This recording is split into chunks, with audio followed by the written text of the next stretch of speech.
जिंदगी तू बर्बाद कर दे ले, हमार खुशियाँ तू छीन ले ले, अब हम तोड़ जिंदगी बर्बाद कर दे।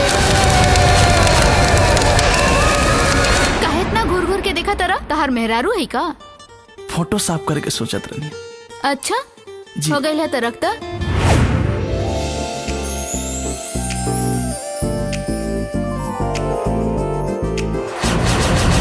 देखो ना इसे तुम नजर गड़ा के, लगता है खा जाओगे मुझको पाके, देखने में लगता है कि तोहरा मनवा भटका है।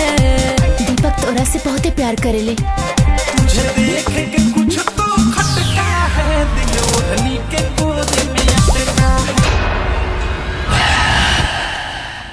ये दुनिया में केहू से हम अगर सच्चा मोहब्बत करी लेना तो सिर्फ अंजलि से। पता ना तोरा कब एहसास होगी कि हम तोरा से बेपनाह मोहब्बत करेंगे।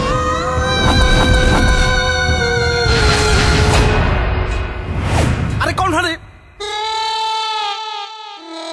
तू क्या हुआ? हमें घर के मालिक।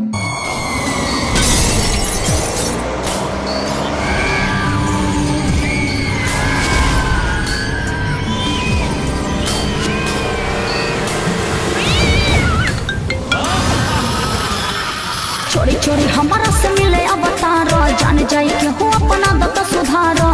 आइल छोड़ो राजा रोज रात के, मन नहीं के भरत ये करे जा, राखो नसीना में से साट। ये अंजलि का हत्यारा। हम मैडम जी के हत्या नहीं के कैले। हम अब डिसीजन ले ले बानी, अब फुल एंड फाइनल हो जान लो। अब बताओ हमरा का करे के बा?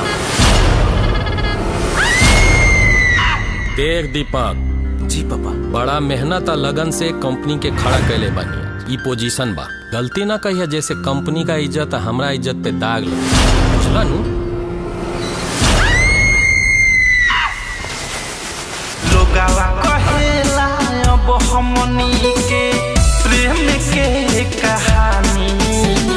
तू दीवाना मैं दीवानी। इले अंजलि के मर्डर हो गई।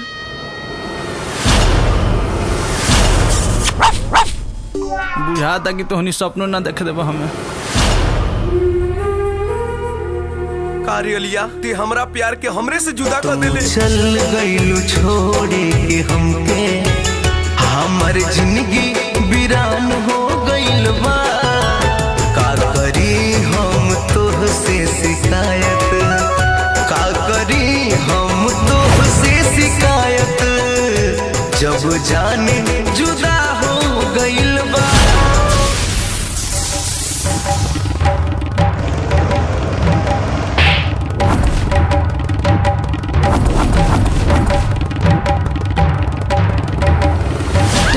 अच्छा कर्म करे वाला खातिर अच्छा होली, बुरा करे वाला के परिणाम तो बुरा ही होई।